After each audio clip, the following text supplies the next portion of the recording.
do Farina em distração. Ai, ai. Já começou a gravar para todo mundo, né? Sim. Então, beleza. Bem-vindos e bem-vindas a mais uma reunião do Grupo de Flutuações Quânticas. É uma honra eu apresentar o Guilherme. E antes de anunciar o que ele vai apresentar, eu devo comentar algumas coisas sobre o Guilherme.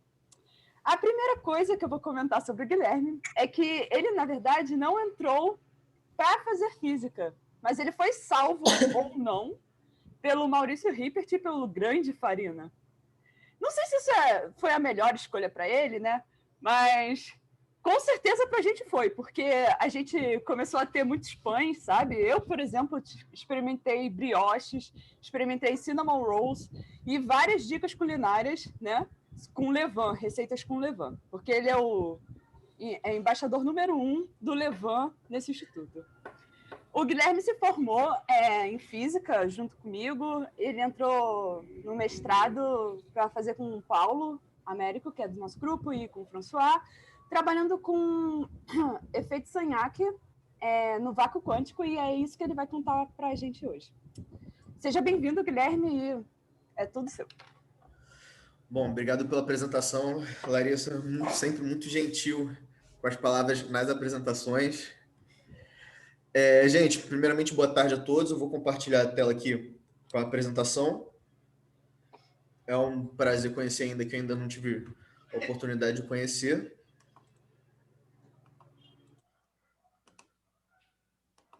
Só colocar no modo apresentação aqui.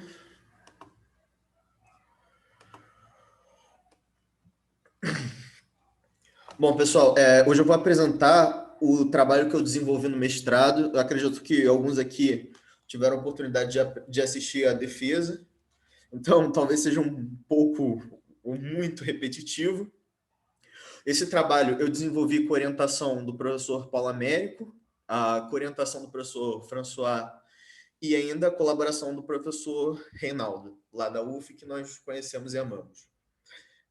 O título desse trabalho é Efeito Sagnac no vácuo quântico.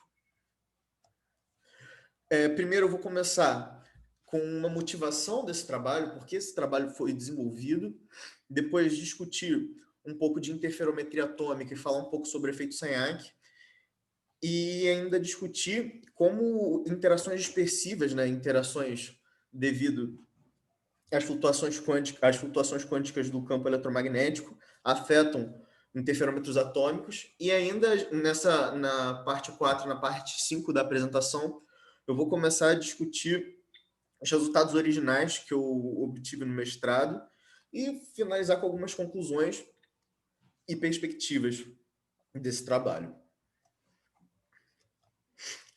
Alguns trabalhos recentes, eles conseguiram colocar objetos das dimensões de nanômetros com frequências bastante elevadas, né? Esses experimentos, eles são bastante recentes, esses dois experimentos são de 2018, mas esse ainda é desse ano, né? Sendo que esses dois aqui são do mesmo grupo, e eles colocaram esses objetos a a velocidades angulares gigahertz. Esses três experimentos, eles usaram equipamentos muito parecidos, né? A ideia do experimento era segurar um objeto usando uma pinça ótica e com um laser, utilizando o momento angular da luz, transferir o momento angular para o objeto e aí impondo essa rotação. Esses objetos, por exemplo, foram utilizados essa esfera aqui, por exemplo, e esse objeto em formato de halter, que o pessoal chama de dumbbell. É interessante notar que nesses experimentos a velocidade de rotação ela chega tão alta que aí a velocidade linear do objeto ela chega na velocidade de ruptura. Então eles observavam no experimento que alguns desses objetos eles simplesmente desapareciam, porque eles estouravam assim, porque a velocidade ficava muito alta. E essas velocidades de rotação elevadas, elas permitem que a gente acesse fenômenos físicos devido a flutuações quânticas que nunca tiveram uma detecção experimental, como, por exemplo, o efeito Casimir dinâmico e a fricção quântica. Inclusive, esse último artigo desse ano, ele discute que ele pode usar o aparato dele para detectar a fricção quântica. Mas, por outro lado, a gente já sabe que interferômetros atômicos eles possuem um potencial enorme para a detecção de efeitos dispersivos, por serem extremamente sensíveis. Então, a proposta desse trabalho é estudar como um objeto em rotação na vizinhança de um interferômetro vai interagir com o átomo. Essa interação fica registrada na forma de uma fase interferométrica, que carrega informação sobre essa interação. E a gente vai estudar justamente essa fase. E a existência dessa fase, ela pode abrir, essa proposta pode abrir uma porta para outros projetos utilizando interferômetros atômicos para sondar o vácuo quântico, como, por exemplo, esses efeitos que eu mencionei, a fricção quântica e o efeito Casimir dinâmico. Primeiro, eu acho muito interessante a gente entender melhor como é a interferometria atômica. Nesse esquema, nesse diagrama, a gente tem um pouco da visão. A ideia é que a gente tem um feixe de input de átomos frios, ultrafrios, né? Isso geralmente é utilizado um condensado de Bose-Einstein, e esse feixe passa por um divisor de feixes. É interessante notar que os átomos desse condensado eles não sofrem nenhum tipo de fenômeno coletivo. A ideia é que, pelas propriedades ondulatórias da matéria previstas pela mecânica quântica, eu tenho um átomo interferindo com ele mesmo. Esse átomo, após passar por um divisor de feixes, ele se encontra numa sobreposição coerente de dois pacotes de onda. Esse divisor de feixes geralmente é um pulso de laser que coloca esse átomo nessa sobreposição de pacotes de onda, até eles serem recombinados. Esse interferômetro, cada um desses interferômetros, a gente nota que eles têm dois caminhos. Esses caminhos geralmente são um guia de ondas atômicos, que são implementados geralmente por um potencial que confina o centro do pacote de ondas numa dada região do espaço. E aqui nessa imagem a gente tem uma micrografia de um experimento. A gente tem o feixe de átomos se dividindo aqui e seguindo cada pacote de onda seguindo por um dado caminho. E as aplicações desse tipo de dispositivo são variadas. Aqui a gente pode citar experimentos ultrassensíveis de gravidade, inclusive os experimentos mais sensíveis de interferometria atômica são para medir gravidade. E esse primeiro experimento aqui, ele é dos anos 90. Na verdade, isso aqui é de 2001. Mas muita coisa tem sido feita nesse sentido, e de modo que continua relevante ainda hoje. Esse artigo de 2018 discute o emprego de interferômetros atômicos para a detecção de ondas gravitacionais. E, de fato, exige toda uma discussão sobre a utilização desse tipo de dispositivo para testes da relatividade geral. E ainda fora do ambiente acadêmico, a gente já tem as primeiras startups vendendo interferômetros atômicos para navegação marítima.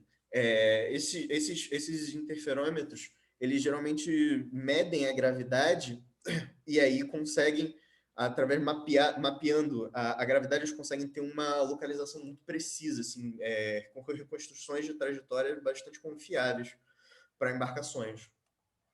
E ainda uma aplicação que a gente pode citar que é de bastante interesse para o nosso trabalho foi essa observação, esse artigo aqui de 2005, de uma fase devido às interações de Van der Waals entre átomo e superfície. A ideia é um feixe de átomos que passa por uma rede de difração. Essa rede de difração, essas primeiras, elas têm uma abertura da ordem de 100 nanômetros, mas em um dos caminhos é colocada uma outra rede de difração, dessa vez com metade do espaçamento, 50 nanômetros, e os átomos, eles interagem com a superfície dessa rede de difração. Essa interação ela é muito fraca, ela não chega a desviar a trajetória, né, a trajetória atômica, mas ela ainda deixa assim uma fase, como a gente pode observar aqui. Aqui é a fase relativa, colocando essa rede de difração num dos caminhos e em outro. E a gente nota que eles conseguem medir, de fato, mostrando que é um fenômeno que tem sua relevância. E, além disso, os interferômetros atômicos eles podem ser usados como detectores de rotação. E isso acontece com base no efeito Sagnac. E é interessante a gente descrever esse fenômeno, porque ele é bem bacana. E o efeito Sagnac, ele data de 1913, ele foi previsto por George Sagnac para um interferômetro óptico. E a ideia do fenômeno, ela existe quando eu tenho o próprio interferômetro roda com respeito a um referencial inercial e gera uma fase que é proporcional à minha velocidade de rotação. Uma forma de medir isso seria utilizando feixes de luz que percorrem o mesmo circuito em sentidos opostos.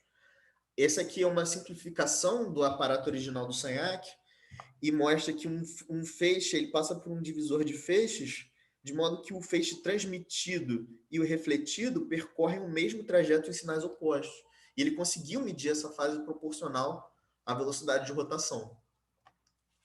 Mas esse fenômeno ele também existe para interferômetros atômicos. A diferença é que no caso óptico esse efeito ele é relativístico, no caso atômico ele é inercial. Tanto que para um interferômetro atômico de área A que roda com uma velocidade de rotação ômega, a gente tem essa fase que é proporcional à velocidade de rotação e a área do objeto. Mas aqui entra um fator ainda H cortado, mostrando que é um efeito de origem quântica. E, de fato, essa fase ela é medida em laboratório. São medidas muito boas, que a primeira data é de 1997, mas desde então a gente tem medidas cada vez mais precisas e ainda tão importantes quanto mais estáveis. São interferômetros que eles duram mais tempo. E aqui a gente tem, por exemplo, esse experimento que ele mede não só coordenadas x, y, z, mas também ângulos de Euler, né? Ele mede as velocidades lineares e velocidades, as três componentes da velocidade angular. E ainda esse trabalho desse ano, que ele usa o interferômetro Sagnac para medir rotação, e ele usa um duplo interferômetro Sagnac, mostrando ainda que é algo de bastante interesse ainda hoje. Esse trabalho, ele não vai trabalhar num efeito Sagnac em si, é um efeito análogo ao efeito Sagnac. A gente tem aqui, na verdade, um objeto em rotação entre os caminhos do interferômetro e a gente quer estudar se existe uma fase relacionada à rotação do objeto. Aqui, a interação do átomo com o objeto ela é devida a flutuações quânticas. E para isso a gente precisa entender como flutuações quânticas afetam o átomo no interferômetro.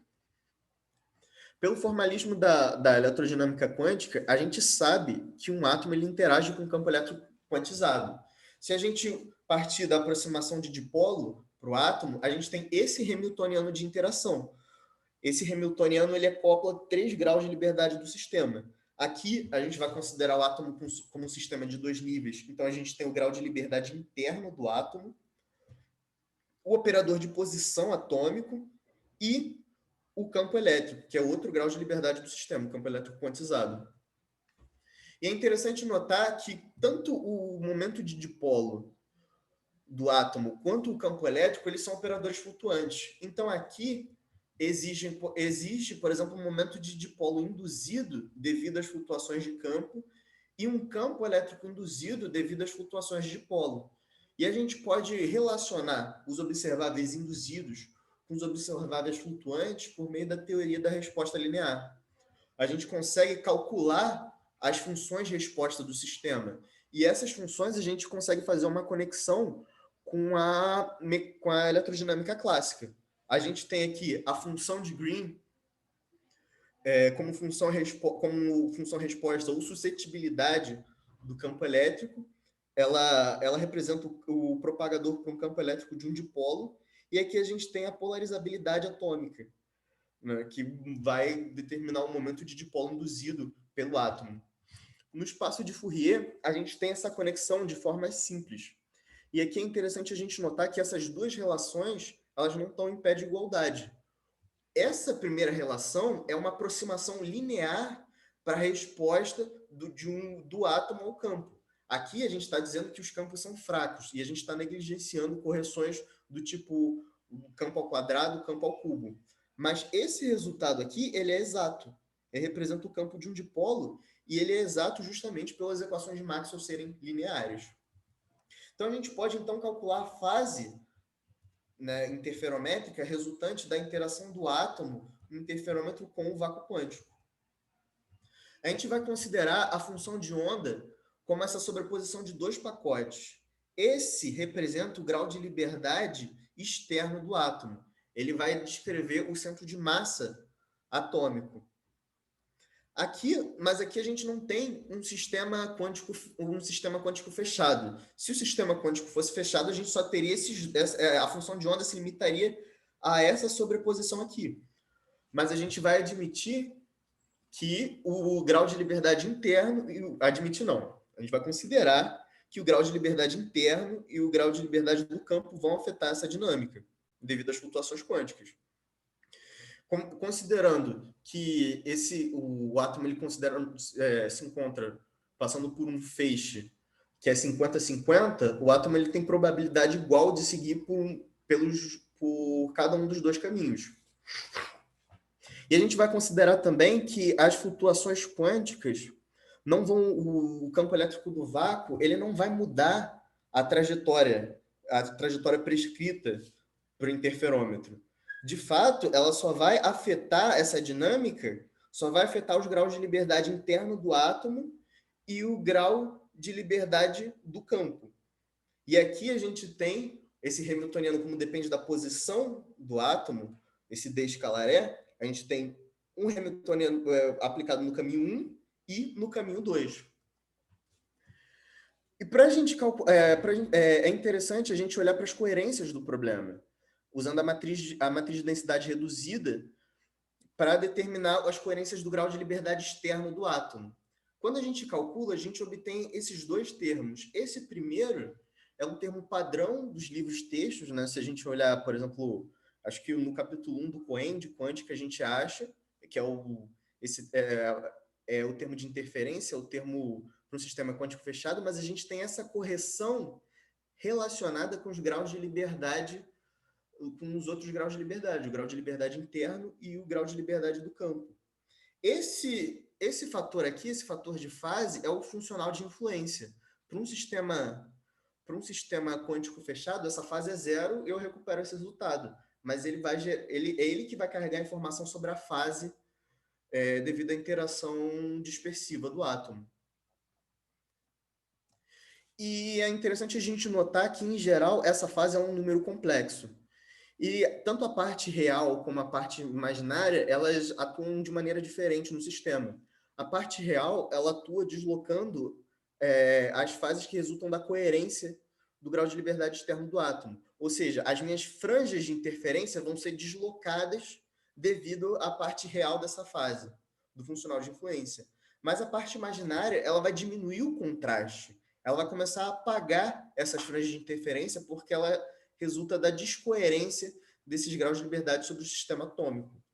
Nesse projeto, a gente vai focar mais na parte real, porque as fontes de descoerência nesse tipo de interferômetro são várias, e a gente não sabe muito bem quão fácil é separar cada fonte de descoerência sobre o problema. Se a gente expandir o nosso funcional de influência até segunda ordem, notando que em primeira ordem essa correção é zero, por quê? Porque a média do dipolo, do momento de dipolo atômico, ela é zero justamente por átomos não terem momento de dipolo permanente. Então, a gente só fica com as componentes em segunda ordem. Repara que aqui a gente pode separar essa fase em dois termos. Esse termo ele é um termo não local. Ele conecta pontos diferentes da trajetória em tempos diferentes. Por isso que a gente chama esse termo de fase de duplo caminho ou não local. Ele carrega informação simultaneamente sobre os dois caminhos. Enquanto esses dois termos aqui são os termos locais. Ele só carrega informação sobre um dado caminho num ponto da trajetória e outro ponto da mesma trajetória para cada trajetória separadamente. Esse é o termo de caminho único, que a gente chama dessa forma, ou fase local.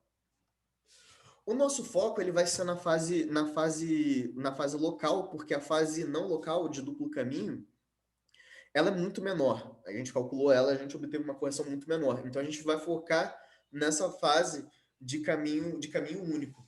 E aqui é interessante porque a gente consegue reescrever essa fase em termos das funções resposta que a gente calculou, que a gente calculou lá atrás.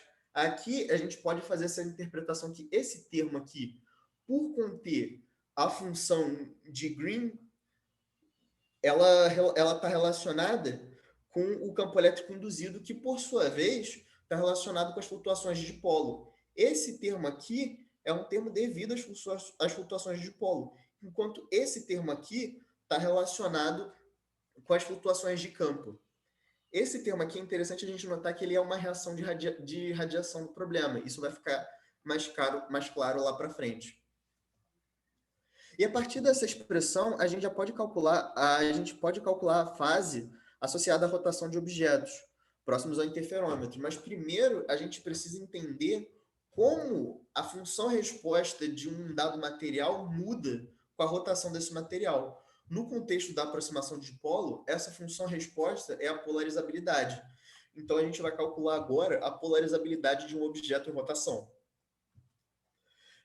Algumas hipóteses são muito importantes. A primeira grande hipótese que a gente vai fazer é o regime não relativístico.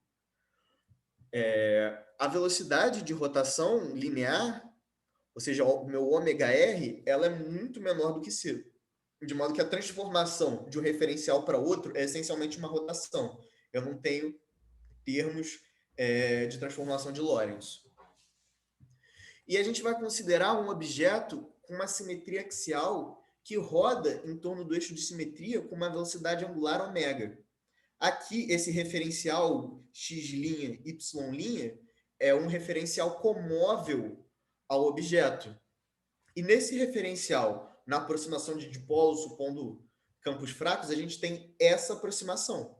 O nosso objetivo é escrever isso no referencial do laboratório e ver como vai mudar esse tensor polarizabilidade. No referencial de repouso, por conta da simetria axial, a gente tem esses dois fatores diagonais perpendiculares ao eixo de simetria, que a gente vai adotar como eixo Z, e esse aqui é o alfa paralelo, a polarizabilidade paralela ao eixo de simetria, que é o eixo Z. Reescrevendo isso está feito nesse artigo aqui, mudando de referencial, a gente tem agora componentes não diagonais. Essas componentes não diagonais, elas dependem da velocidade de rotação do objeto. E aqui alguns comentários são interessantes. A gente nota que, como esperado, se essa velocidade for para zero, esses fatores fora da diagonal, eles se anulam. Então, a gente obtém o resultado no referencial de repouso. E também a forte dependência com a dispersão. Se a gente tiver um material não dispersivo, como, por exemplo, um refletor perfeito, a gente não vai conseguir observar efeitos de rotação na polarizabilidade, porque, de fato, o campo ele não penetra no objeto. Mas a gente pode generalizar o resultado anterior, e, de fato, esse foi o meu primeiro resultado no mestrado, para um caso que ele é de grande interesse experimental. As maiores velocidades de rotação, nesses experimentos que eu citei no começo, nos primeiros experimentos que eu citei, eles usam objetos dessa forma aqui, nesse formato de Altair. E a gente precisou calcular a polarizabilidade devido à rotação desse tipo de objeto. Aqui a gente vai ter o nosso eixo de simetria como eixo X, e ele vai rodar em relação ao eixo Z. Agora o objeto ele roda no eixo perpendicular ao eixo de simetria. Então, se a gente definir essas quantidades aqui, a gente pode calcular esse tensor polarizabilidade efetiva. E a gente nota que aqui as coisas começaram a complicar mais, porque eu não tenho um só tensor. Eu tenho, na verdade, 3. E é interessante notar que agora a conexão não é na mesma componente de Fourier ômega.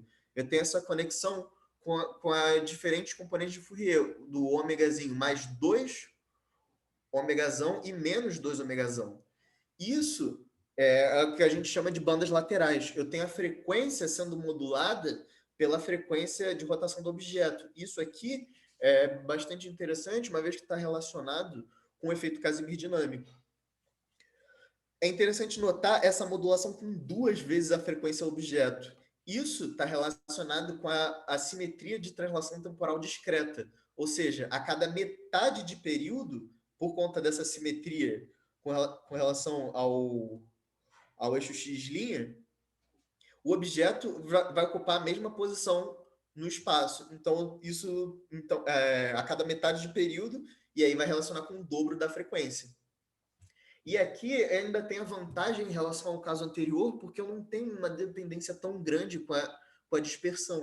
De fato, se eu tiver alfa paralelo diferente de alfa perpendicular, eu já vou ter o efeito mesmo se o material for um refletor perfeito. O que a gente imagina que seja que gera um efeito ainda maior. Então, a gente já tem todas as ferramentas necessárias para calcular essa fase. E aqui a gente vai considerar um interferômetro de caminhos semicirculares. Essa configuração ela é bastante usada em laboratório, né? De fato, tem artigos muito recentes, trabalhos muito recentes, que usam essa configuração aqui, e cada caminho representa um pacote de onda. A gente vai considerar que esses pacotes de onda eles são muito estreitos. A gente vai desprezar a largura desses pacotes, então a gente vai considerar como se o átomo fizesse o centro de massa do átomo descrevesse uma trajetória clássica no interferômetro. E aqui a gente parametriza cada caminho dessa forma aqui. ômega-A é a velocidade angular do átomo nesse caminho. E aqui a gente vai considerar a aproximação de dipolo. O raio dessa esfera ele é muito menor do que o comprimento de onda de emissão do átomo. Ainda uma terceira aproximação que a gente vai fazer é desprezar o retardamento. Aqui, para a gente desprezar esse retardamento, a gente vai considerar o átomo, que a gente partiu do princípio que é um dipolo oscilante, no intervalo de tempo que o campo desse átomo se propaga para um dado ponto, uma distância r, nesse intervalo de tempo ele vai oscilar muito pouco. Então, a frequência vezes o tempo que a luz demora para se propagar até esse ponto, que é r sobre c, vai ser muito menor do que 1. Dada essa aproximação de não retardamento, a gente vai desprezar o termo devido às flutuações de campo. Porque no regime não retardado, as contribuições de flutuação de dipolo são muito maiores. E aqui a gente nota que por conta da presença da esfera, a função de Green, ela não é a função de Green só do espaço livre. Ela é um termo do espaço livre mais um termo espalhado. E aqui nesse diagrama a gente vê o papel de cada uma delas. A função de Green, ela no espaço livre, na função de Green livre que a gente chama, a gente nota que ela vai conectar os pontos diferentes da trajetória que a gente vai considerar T' como o instante da ação e T, o instante que essa ação é sentida no sistema, né? A gente vai levar em conta efeitos de causalidade. E aqui fica claro o efeito de reação de radiação. Aqui o campo é apanhado pelo átomo depois de ser emitido no instante anterior T'.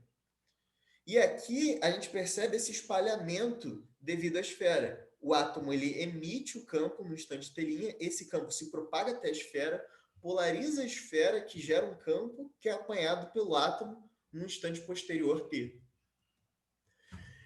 E a gente nota, fazendo as contas, que esse termo da função de Green livre ele não contribui para a fase. De fato, justamente por esse sistema ser muito simétrico. E a gente só tem o termo devido ao espalhamento pela esfera. E aqui a função de Green, a gente vê que ela é de fato uma dupla propagação. Ela é a propagação num ponto T' até a esfera, que a gente coloca no centro do nosso sistema de coordenadas, e depois propaga até um ponto diferente da mesma trajetória. A gente pode, então, calcular a fase de caminho único conhecendo essas funções aqui. Essa função aqui é a função de correlação simétrica do átomo a gente encontra em livros de texto padrão de ótica quântica. Aqui a gente vê esse α0 é a polarizabilidade estática do átomo, que a gente vai considerar no estado fundamental, e ω0 é a frequência de emissão. Esse resultado aqui, a função de Green livre, quem fez eletro recentemente, eu imagino que vai reconhecer isso aqui como o campo de um dipolo elétrico pontual.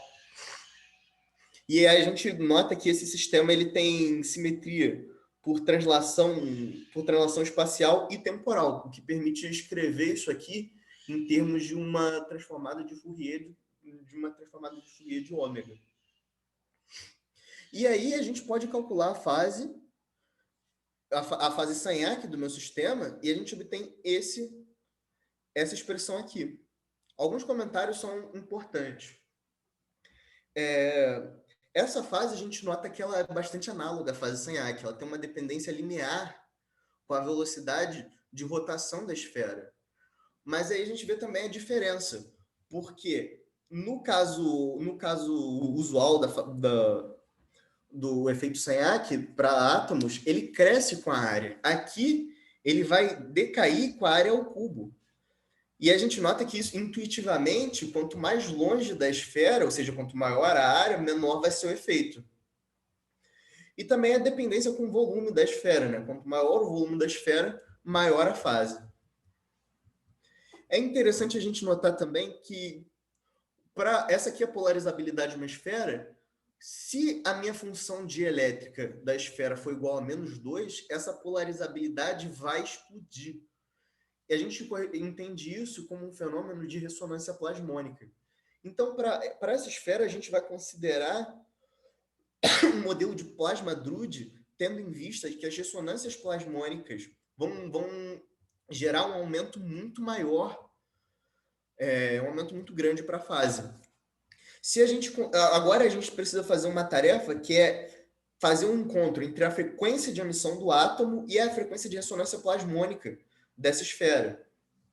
Só que nem todas as espécies atômicas são utilizadas em interferometria atômica.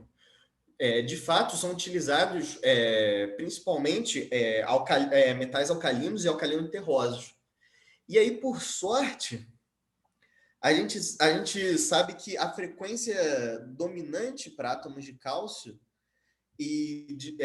ela é muito próxima da frequência de ressonância plasmônica de esferas de platina. E também átomos de sódio têm sua frequência dominante muito próxima da frequência de ressonância plasmônica de esferas de potássio. Se a gente considerar um raio de 10 nanômetros para as trajetórias atômicas, o raio da esfera de 5 nanômetros, e essa velocidade de rotação, que é a velocidade que esses experimentos alcançaram recentemente, essa aqui atualmente é o recorde de rotação, de velocidade de rotação, a gente consegue determinar essa fase em função da frequência de emissão do átomo. Esse ponto aqui corresponde à frequência de emissão dominante do átomo de cálcio. E aqui a gente obtém uma fase Sagnac de 0,15 miliradiano. Esse valor, apesar de ser bem pequeno, ele já está na faixa de valores mensuráveis em laboratórios de interferometria atômica. A sensibilidade já está na faixa de 0,1 miliradianos. Então, mas esse efeito ele pode ser ainda maior. No caso de um átomo de sódio e uma esfera de potássio, esse ponto ele ainda está bem longe desses picos de ressonância, mas ainda assim ela já é o dobro da fase calculada anterior em módulos, certo? Mas a gente tem que esses picos, eles são 2 ordens de grandeza maiores. Aqui, a gente já tem um valor que é mensurável em laboratório. E ainda, se conseguíssemos uma frequência mais próxima, a gente já teria algo que até... Eu não vou dizer que é fácil de ser medido, mas eu vou dizer que pode ser. Mas esse modelo anterior, apesar de a gente obter um valor que ele é mensurável em laboratório, ele é pouco realista experimentalmente, porque os valores que foram considerados, eles são muito menores do que os valores típicos.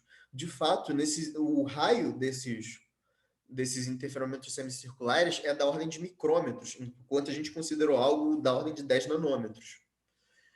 Nesse sentido, se a gente considerar um modelo em que as trajetórias atômicas elas são retas paralelas, esse modelo é muito mais realista do ponto de vista experimental. A gente consegue parametrizar as trajetórias dessa forma, a gente vai dizer que elas são paralelas ao eixo X e o centro de massa do átomo percorre com velocidade constante v. E a gente consegue calcular a fase usando as mesmas aproximações. Se a gente desprezar o retardamento, a gente considerar a aproximação de polo, a gente obtém essa expressão para a fase de caminho único, para a fase Sagnac desse sistema. E aqui a gente percebe que a diferença em relação ao caso anterior é um pré-fator numérico de 45/8. E essa fase ela pode ter origem topológica no sentido de que aqui, assim como no caso anterior, eu não tenho nenhuma dependência com as variáveis dinâmicas do problema. Ele não depende nem da velocidade do átomo no interferômetro, nem do tempo de percurso do átomo no interferômetro. E aqui a gente percebe a dependência da parte real da segunda derivada da polarizabilidade. Essa segunda derivada da polarizabilidade é mais um detalhe de conta, né? Eu não vou entrar muito nisso, mas quem tiver curiosidade pode me perguntar depois, sem o menor problema. Mas essa dependência com a parte real é interessante. A parte real ela está essencialmente relacionada com a dispersão. Como a gente considerou uma esfera em rotação em torno do eixo de simetria, se eu não tivesse dispersão, eu não conseguiria observar essa fase. E aqui, se a gente considerar a distância das trajetórias a coordenada y dessas trajetórias como 10 nanômetros, né, aquele experimento que eu mostrei da interação de átomos, da fase resultante da interação de átomos com superfície, discute que é possível ainda pacotes de onda manterem sua coerência passando a distâncias dessa ordem de uma superfície, então torna nosso resultado mais realista, a gente consegue obter uma fase de menos 0,36 miliradianos, acima da sensibilidade típica dos experimentos, e dado que a gente considerou um átomo de sódio e uma esfera de potássio. Esse valor aqui ele é mensurável no laboratório.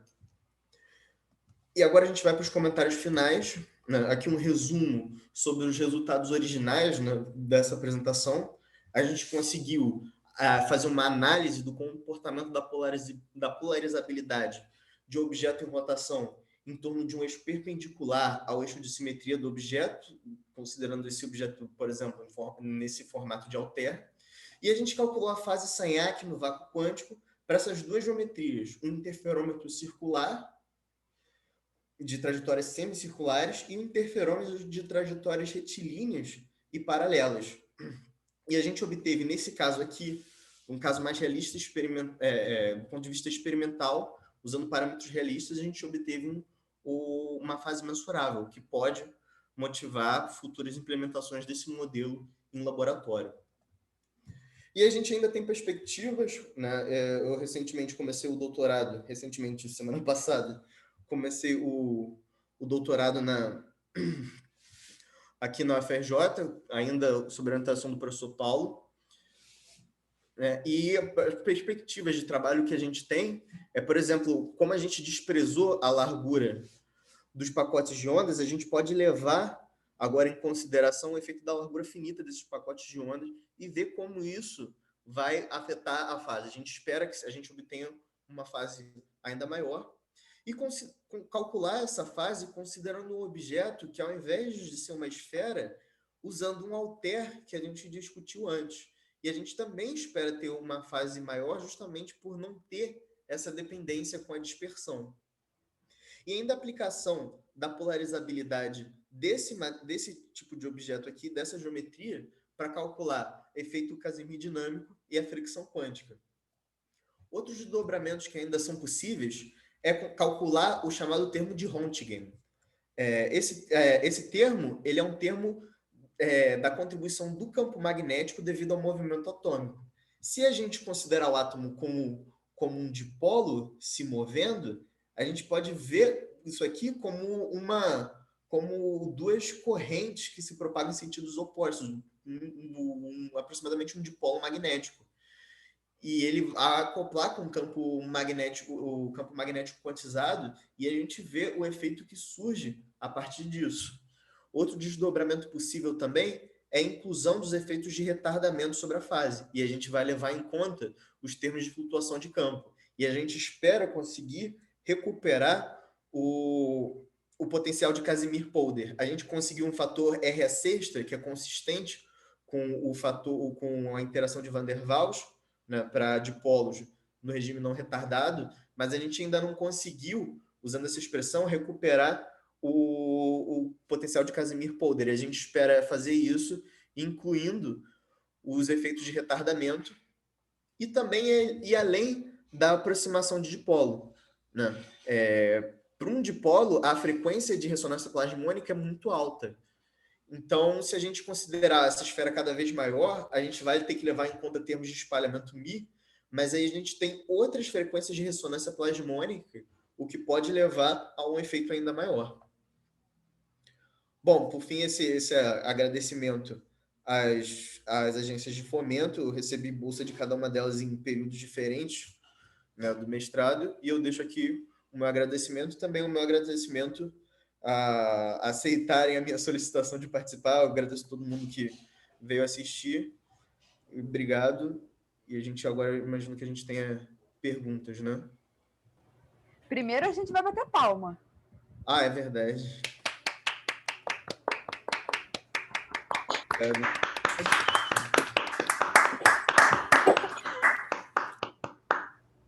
Enfim, quem gostaria de fazer perguntas? Várias pessoas tiraram o microfone. Vamos lá. Eu tenho uma pergunta genérica e iniciante demais, talvez. Mas o Farina foi educado e levantou a mão, então acho que eu vou deixar ele fazer a pergunta dele primeiro, porque eu só saí falando. Não, Patrícia, você primeiro, de jeito nenhum. Vai lá. Não, na verdade, a pergunta é muito... Ô, Patricinha, ele levantou a mão depois que você começou a falar, então... Isso, foi depois. Larissa... não, mas a pergunta é muito besta e ela se originou lá nos primeiros slides, porque o Guilherme estava falando que essa questão aí uma das motivações, né, para estudar esse sistema aí de objetos girantes e tal, tinha a ver com a questão de possível medição do efeito Casimir dinâmico, que, enfim, continua aí uma guerra. A minha pergunta, na verdade, é muito simples, porque eu não entendo muito de Casimir dinâmico, mas assim, o pouco que eu sei é que são objetos em movimento não uniforme e, de alguma forma, eles são previstos, enfim, de emitir partículas. E aí a minha pergunta é muito genérica.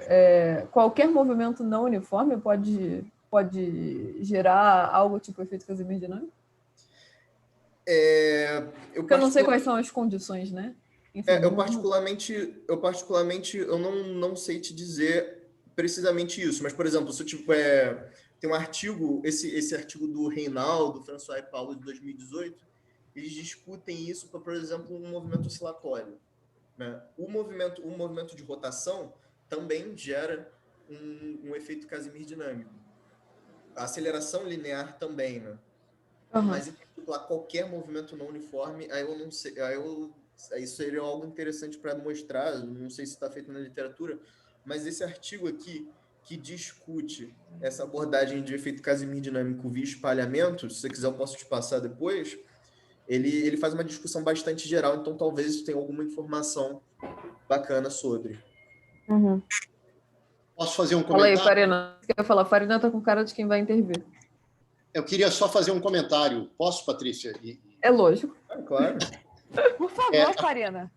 A coisa do Casimir dinâmico é bem curiosa e meio bizarra, porque, por exemplo, se você faz Casimir dinâmico em uma dimensão espacial, então a sua placa é um pontinho, você tem que ter uma derivada terceira da posição, ou seja, tem que ter derivada primeira da aceleração para ter o Casimir dinâmico. E aí, você, quando muda de... talvez eu esteja errando aí alguma coisinha, mas quando você muda de dimensão, se você vai para placas em 3 dimensões, você precisa de uma derivada quinta da posição. Ou seja, uma placa com aceleração uniforme ou até com uma aceleração cuja primeira derivada seja zero, não tem efeito Casimir dinâmico para a configuração geométrica de uma placa.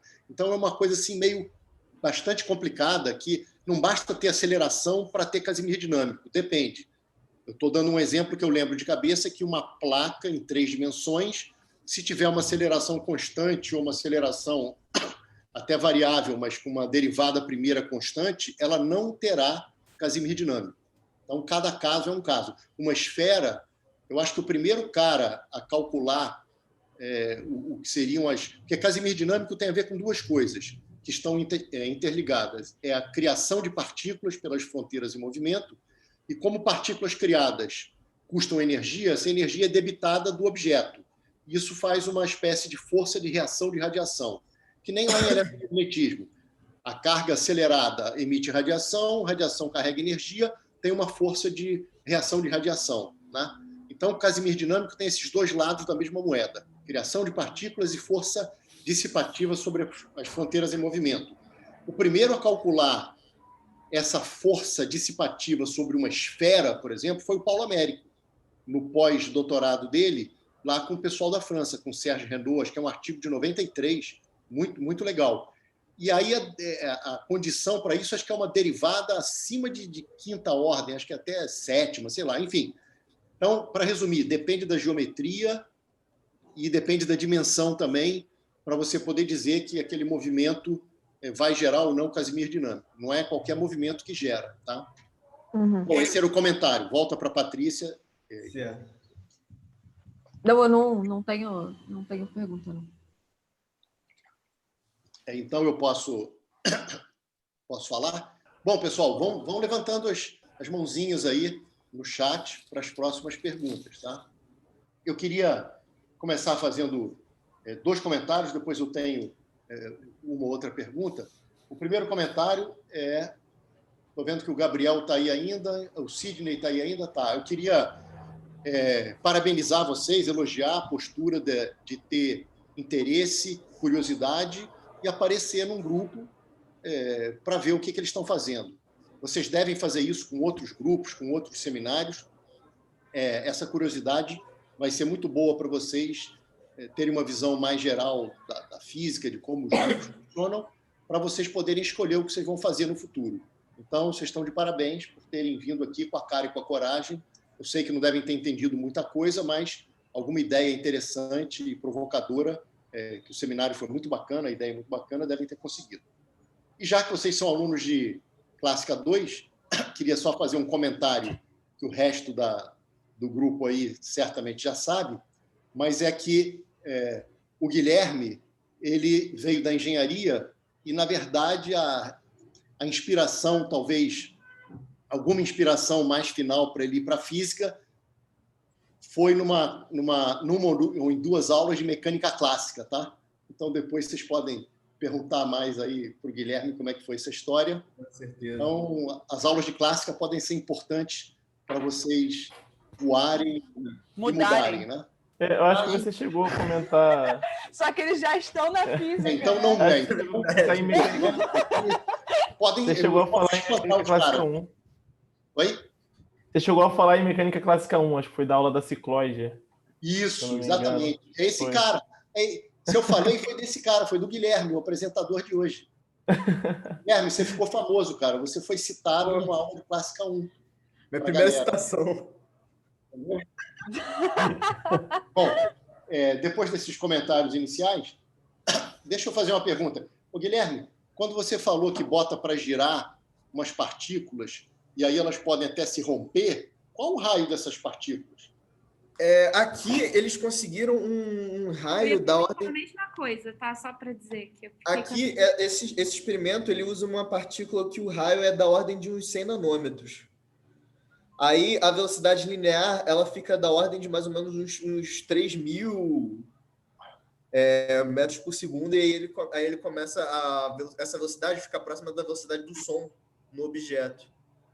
Ah, tá. Porque você Aí, tem um 10-9 ou acima de 10-9. Tá bem, é isso que eu fiquei na dúvida, que eu fiquei pensando que isso dependia muito do raio. Isso que eu ia na perguntar, defesa eu esqueci de mencionar isso, né? eu ia perguntar por que isso se rompe por isso, né? Porque assim ficava É. acima da velocidade do som, é isso, né? É. Tá.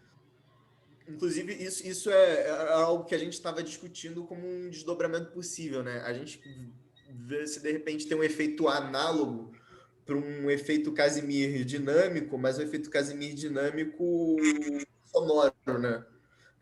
Vão excitando modos de fônons. A gente vê se isso é algo que a gente podia estudar de repente. Algo interessante que o Reinaldo levantou em uma Caramba, reunião. muito bom. Uma outra coisa, Guilherme, é algo que eu até comentei na defesa da sua tese, da sua dissertação, que é o seguinte, lá foi uma sugestão. Aqui eu vou fazer uma pergunta se é fácil ou não implementar essa sugestão. Você botou uma esfera girante entre os braços do seu interferômetro atômico. Ou seja, basicamente você estudou um feixe de átomos que uma parte passa por um lado, outra por outro, ou mesmo um átomo sozinho, né? Porque você tem a função de onda dele, que tem aquelas duas contribuições e tal, aquela superposição. Mas o caso de uma esfera é aquilo que eu falei. Você tem uma topologia aí que por favor, Marcos Vinícius e Tales me corrijam, tá? Tem uma topologia trivial, no sentido de que qualquer trajetória pode ser deformada em qualquer outra. No entanto, se você tivesse um solenoide, um cilindro infinito girando, aí você teria algo parecido com o efeito Bohm-Aharonov, em termos de topologia, porque você tem classes de trajetórias que você pode deformar umas nas outras, mas tem outras que não podem. Por exemplo, uma que passa pela direita desse cilindro infinito nunca vai ser levada continuamente para uma que passa pela esquerda. E você pode classificar em classes de homotopia com uma volta, duas voltas, para um lado, para o outro, e aí tem uma topologia não trivial. Você tem um espaço aí que é uma variedade multiplamente conexa, né, nesse caso. Então, a minha pergunta é a seguinte: seria fácil fazer a conta, em vez de com uma esfera, com um cilindro, nas aproximações todas que você fez, seria fácil fazer essa modificação? Porque seria interessante ver, talvez nesse outro caso, efeitos de topologia mesmo. Você diz um cilindro infinito? É. Então, eu imagino que seja bastante difícil, porque fazer isso com uma esfera, usando o espalhamento μ, você repara que isso vai aparecer aqui na função de Green espalhada, né? Com uma esfera, se eu já considerar essa esfera um pouco maior, eu já tenho que levar em conta termos de espalhamento μ, e já fica bastante difícil. Mas aí eu tenho que ver esse espalhamento do campo com relação a esse cilindro. Eu, particularmente, não sei como fazer isso, mas, assim, computacionalmente deve sair, né?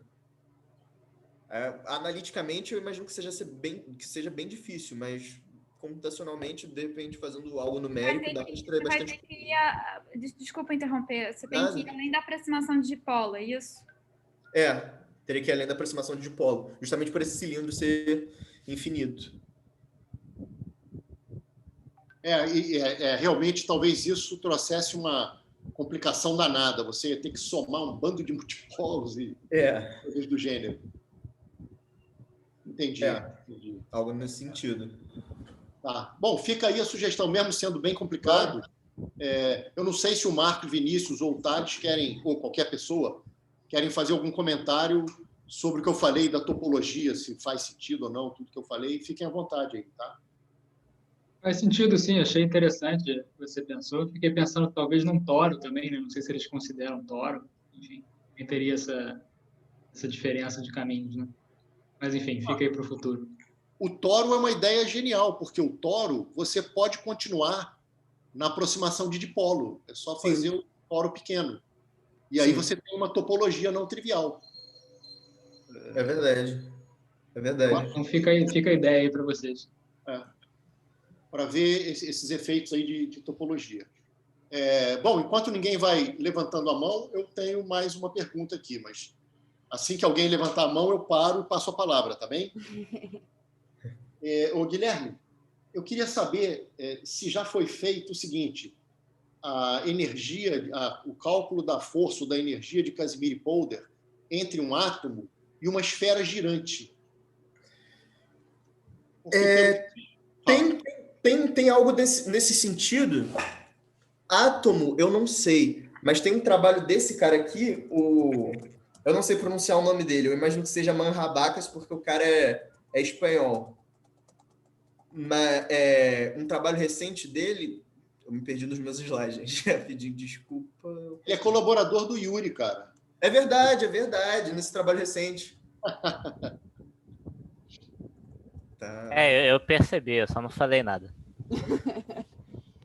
Tem um trabalho recente como é que desse. fala o nome dele? Sei lá. Deve ser isso aí mesmo, Manrabaca. É porque não chamam ele de quando eu tava lá, não chamavam ele de Manrabaca, né? Chamavam de Alejandro, que é o primeiro nome. Que é a intimidade, né? O Yuri chama ele de Pablo. É Pablo? Pablo? Que Pablo, cara? Pablo não. Ah, não, é Alejandro. Alejandro Manrabaca. Fala aí, Guilherme, desculpa. Certo. É porque não tem ele aqui para o Farina colar o nome. Aí ele tem um artigo que ele faz, ele calcula com uma esfera em rotação o efeito Casimir-Polder próximo a uma superfície. Né? Eu ia mencionar esse artigo agora mesmo, porque eu já dei uma olhada nele já. Tem vários artigos assim, que bota as coisas para rodar e calcula força. Mas para mais dinâmica. Agora com um átomo. Então, ele faz esfera com plano, né? Mas Farina, eu tava pensando agora. Pensando alto agora, sabe? Mas, tipo, sabe aquela seção 3 ponto não sei quanto do Milone, que ele faz a interação entre dois átomos? Sim. Ele recupera potencial de Van der Waals para dois átomos. Se a gente usar um hamiltoniano daquele, né, e levando em conta a polarizabilidade dessa esfera em rotação, como é que se muda ela, como vão aparecer tensores, componentes fora da diagonal, usando um potencial daquele, de repente a gente consegue calcular essa força, usando o procedimento daquele. Em princípio sim, mas é bem complicado, porque aquela fórmula do Milone precisa dos modos do campo. E os modos do campo devem ser bem complicados. Agora, se você for para o limite... Eu estou pensando alto, tá? Posso até falar besteira. Se você for para o limite não retardado, aí você não precisa quantizar o campo, você precisa muito mais das propriedades aí de resposta e tal, e talvez seja bem mais simples conseguir, a partir desse truque que você fez, de calcular a polarizabilidade da esfera girante. Claro que ela tem que ser no limite não relativístico, porque você desprezou as transformações de Lorentz para os campos. Sim. Mas respeitando esse limite, talvez pegando essa sua conta, seja relativamente simples conseguir uma fórmula no limite não retardado, que seria então a força de Van der Waals entre um átomo e uma esfera girante. Me ocorreu isso porque o Vitor, que está aqui assistindo também, e orientado pela Patrícia e por mim, e a gente colabora com o Reinaldo, a gente tem trabalhado com átomo, esfera, e aplicando campo externo para tentar mudar sinal e tal. E me ocorreu aí pensar agora como que o giro afeta, se ele aumenta a atração ou se ele diminui a atração, enfim. Por isso que eu perguntei se você já tinha visto alguma referência de átomo com esfera girante. Mas eu vou procurar particularmente eu nunca vi. Do Manrabacas. Mesmo. E talvez uma última coisa aqui falar, acho que você comentou, né, sobre os plasmons, né? Os plasmons dependem do raio, né? Então acho que seria legal você analisar, né, os plasmons na esfera e ver como é que eles variam com raio e talvez fazer gráficos versus raio para ver os picos de ressonância ali quando estiver na frequência dos plasmons, sei lá, talvez isso seja realmente muito... Isso é interessante para caramba. O Yuri é um cara que manja bastante dessas coisas de plasmos em nanoestruturas e tal. Pode ser legal conversar com o Yuri. Com certeza, com certeza. Bom, vou esperar alguém aí fazer mais perguntas, porque foi muito inspirador. Eu já tinha visto na tese, mas hoje aqui foi também muito inspirador. Alguém quer fazer mais alguma pergunta? Não? Acho que não. Então eu tenho mais um comentário. Se não tiver ninguém, eu tenho mais um comentário. O Farina está deixando para agora todas as perguntas que ele queria ter feito na defesa. Não, uma delas eu fiz na defesa. Essa da topologia, eu só não perguntei se era simples ou não. Eu estava pensando na hora ainda. E a da esfera também não tinha me tocado, a força do átomo de esfera. Mas quando você falou daquele termo de Röntgen, sei lá, que é o dipolo em movimento, ele é equivalente a uma espirazinha, porque carga para a direita é corrente para a direita, carga negativa, positiva, né? Carga negativa para a direita é uma corrente para a esquerda, então você tem a espira, essa que é a ideia. Né? Isso. Só que o teu átomo ele não tem, é só um comentário, tá? O teu átomo não tem momento de dipolo permanente. Então, é como se o átomo fosse um dipolo flutuante. E esse dipolo flutuante ele vai gerar uma espirazinha flutuante, que seria um momento de dipolo magnético flutuante. Né? É isso que você quis dizer, né? Isso. Embora o teu desenho aí seja só para passar a ideia, que é uma ideia... porque eu incluí porque eu tinha colocado só isso aqui, mas eu pensei, o Paulo falou, ficar colocando, se você colocar só isso, as pessoas não vão entender muito bem do que você está falando. É melhor colocar uma ilustração só para dar uma intuição bem rápida.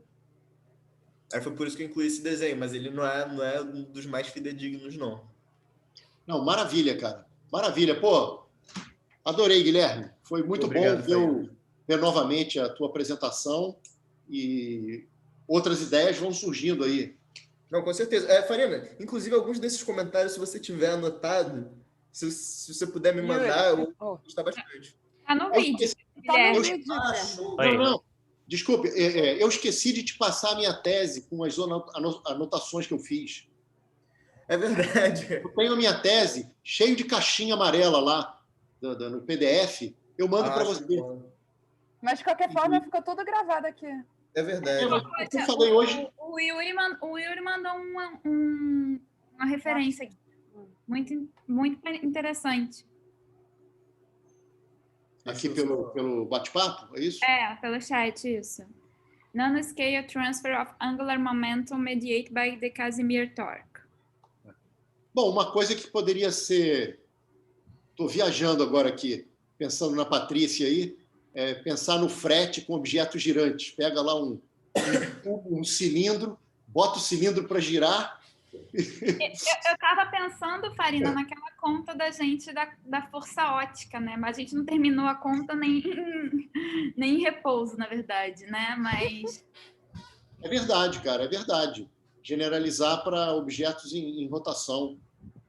Quando você falou de esferinha, né? De momento de dipolo induzido, eu pensei naquela conta. Não, boa sim. Uhum. Então, beleza. Mas legal, Guilherme. Gostei. Não, foi excelente, Guilherme. Foi muito bom. Obrigado. Eu não conhecia esse efeito, então eu achei bem, assim... Fiquei bem curiosa para entender o efeito Sagnac. O Felipe já tinha falado, acho que outro dia, ele falou que era muito interessante esse efeito, né? Uhum. Quem falava muito desse efeito é o François. O François, desde que ele chegou no Brasil, ele fala desse efeito. Faz sentido ele ser o co-orientador do Guilherme, né? Não, com certeza, muitas ideias aí de Sagnac tem a ver com o François, que falava isso. Uhum. Ficou bem interessante. Obrigado. Ô, Guilherme, quer dizer que uma esfera dielétrica, só para confirmar isso, porque eu andei falando isso para os alunos e para mais gente, e espero não ter falado besteira, você me corrige.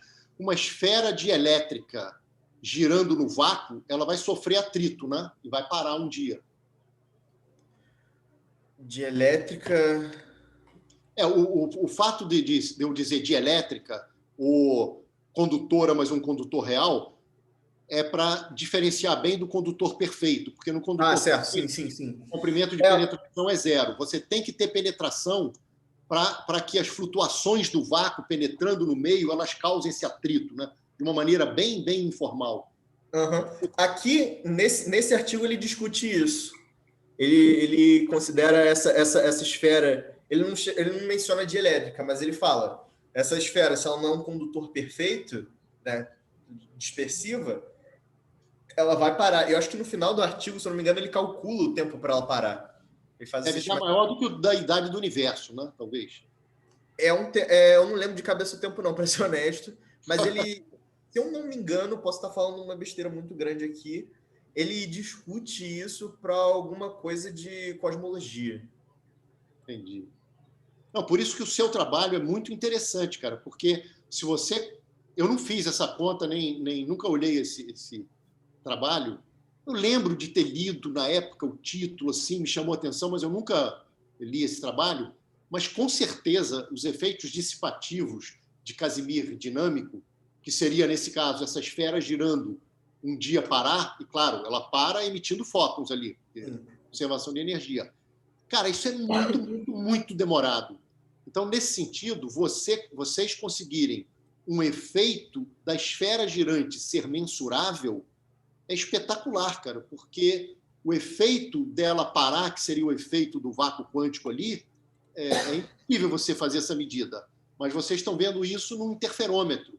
Estão botando o efeito desse giro da esfera no vácuo quântico, mostrando que isso provoca uma fase adicional que vai fazer uma franja correr para um lado ou para o outro num interferômetro atômico. Então, é muito bacana mesmo o trabalho de vocês. Obrigado, Farina. Farina, só para falar, a outra referência... Quer dizer, o Yuri está botando várias referências aqui. Eu mandei a do esfera rodando próximo da superfície. Exatamente, era essa que eu ia falar agora. Tá feito. A esfera rodando, a força de Casimir entre a esfera rodando perto de uma superfície plana. É do Manjavacas, né? É isso? Manjabacas, Garcia de Abarro, Zayats. E tem o John Pender ainda. O Rotational Quantum Friction, que é o último. Só tem fera, hein, Yuri? Só. O Manjavacas, ele foi orientado, não é isso, Yuri? Legal. Garcia de Abarro, né? O Garcia de Abarro foi orientador do Manjavacas. Certo. Caraca. Esse Zayats aí também é um cara super conhecido, né? Eu já vi alguns trabalhos com ele, por isso que eu reconheci o nome. Eu vou botar tudo lá no grupo do Dropbox. Tá, não, maravilha. Deixa eu fechar isso aqui. Acho que a gente podia agradecer de novo, Guilherme, não? Sim. E aí eu termino a gravação. Se não tiver mais perguntas... O Marcos não quer falar? Silêncio. Ele não deve estar... Às vezes ele não está conseguindo.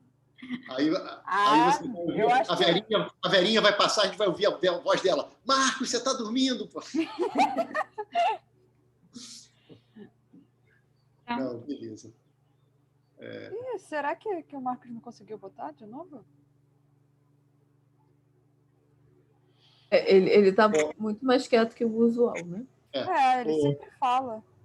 Gabriel e Sidney, eu sei que vocês estão assistindo coisas bem complicadas. Vocês querem fazer alguma pergunta aí para o Guilherme? Bem rasteira, curiosidade. Pode perguntar qualquer coisa. Nenhuma pergunta é boba aqui, não. Entendeu? Podem fazer perguntas. Apesar do que... Alô? Oi?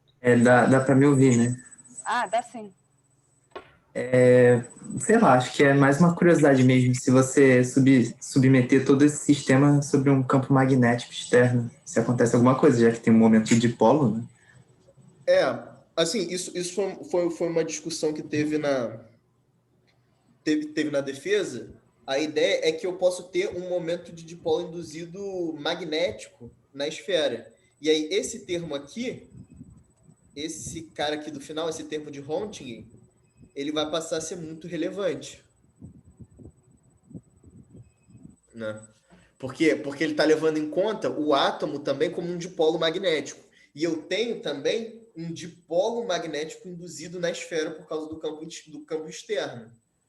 A questão é o quão grande esse efeito vai ser. Ele pode ser bem pequeno, porque ele é um efeito de segunda ordem, porque ele está relacionando também algo que vai ser induzido ainda na esfera, porque ela não tem momento de dipolo magnético permanente. Eu não sei se eu fui bem claro com isso. Sim. Se você... Não sei se isso é complicado demais, só estou perguntando mesmo. Se você não considerar que você está no regime não relativístico, se você botar velocidades próximas à velocidade da luz, certamente esse efeito seria mais importante, né? Eu imagino que sim, só que aqui vai ter coisas vou ter que ter energias mais altas que elas não necessariamente se encontram em condições de laboratório, mas é algo interessante para a gente fazer, sim.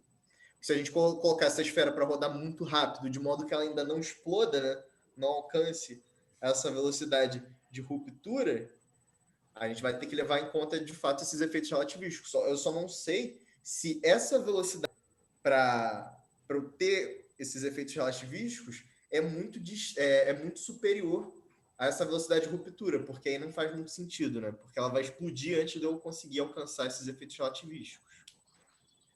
Guilherme, me permite um comentário? Claro. Vou fazer 2 comentários. Valeu, Sidney, pela pergunta, muito legal.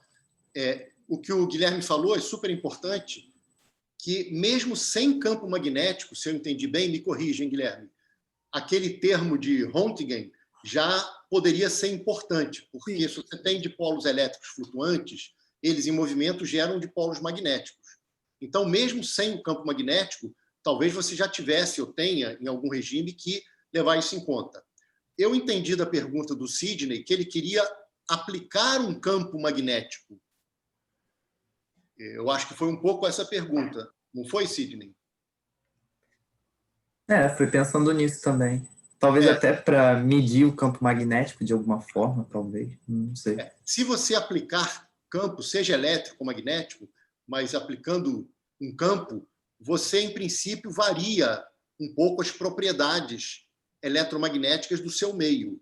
Por exemplo, tem meios como o grafeno, que tem suas propriedades, como condutividade e outras coisas, bastante alteradas quando você aplica o campo magnético. Então, tem 2 coisas. Mesmo sem aplicar, o que o Guilherme falou é super importante. Tanto é que, se eu entendi bem, a perspectiva do trabalho deles, levar esse cara em conta, porque se está girando e tem dipolinho flutuante, vai ter dipolinho magnético também flutuante. Se eles vão ser importantes ou não, eles vão ver isso como uma perspectiva.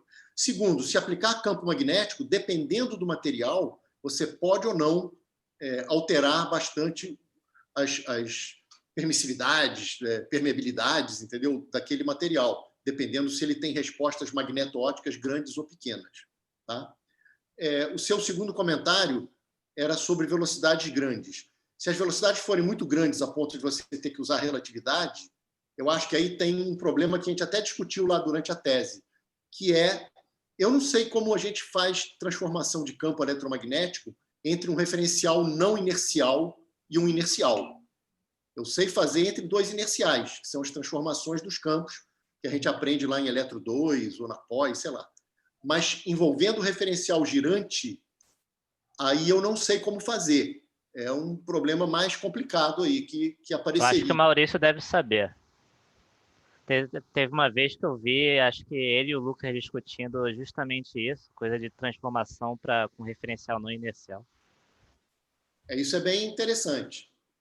Claro que você pode sempre imaginar aquela história que você vai para um pontinho lá que está em movimento e lá você imagina um referencial inercial, que naquele instante tem a velocidade daquele elemento ali, daquele dipolinho.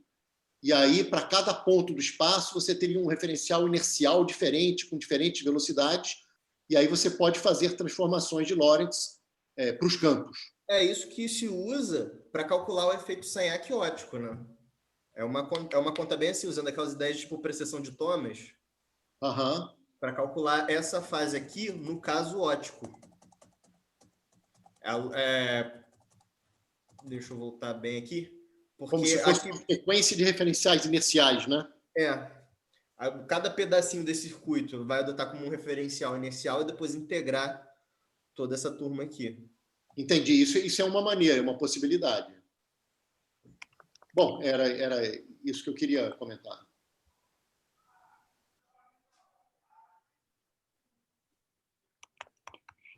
Rodrigo? Isso que eu ia falar, ia me interromper. Opa, eu ia fazer essa pergunta mesmo do Farina, dos referenciais não inerciais, que eu lembrei do mestrado, acho que do Picanso, que ele calcula umas coisas girando, né? Não tem coisa de fazer coisa em conta em métrica sem ser de Minkowski, não tem umas paradas assim? Só fiquei curioso com isso, se isso se aplica nesse caso. Não, o trabalho dele é um pouco diferente, porque o que está rodando, se eu não me engano, são os detectores mesmo. Aí ele usa algumas técnicas de teoria quântica de campos em espaços curvos para fazer essa conversão. Agora, se eu entendi alguma coisa, eu te digo, não. Então, se você quiser, acho que de repente pode até ficar o convite para ele vir apresentar aqui para a gente, eu não sei. Ele vai saber te dizer melhor. Mas aqui o que eu tenho é um objeto em rotação. Essa rotação é mediada pelo campo do vácuo. No trabalho dele, não tem campo eletromagnético, é um campo escalar que ele discute.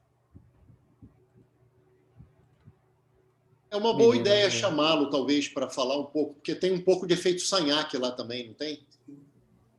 Pode ser. Enfim, acho que a gente podia agradecer de novo o Guilherme, né? E terminar. Sim. Podemos. Muito então, obrigada, abra os microfones. E vamos bater palmas de novo para o Guilherme. Obrigado. Então, vamos lá. Abrimos o microfone aí. Esse negócio de bater palma pro computador é muito estranho. Muito esquisito. Eu já me acostumei. Tá, eu vou parar aqui a gravação, tá? Certo. Obrigado, gente. Obrigado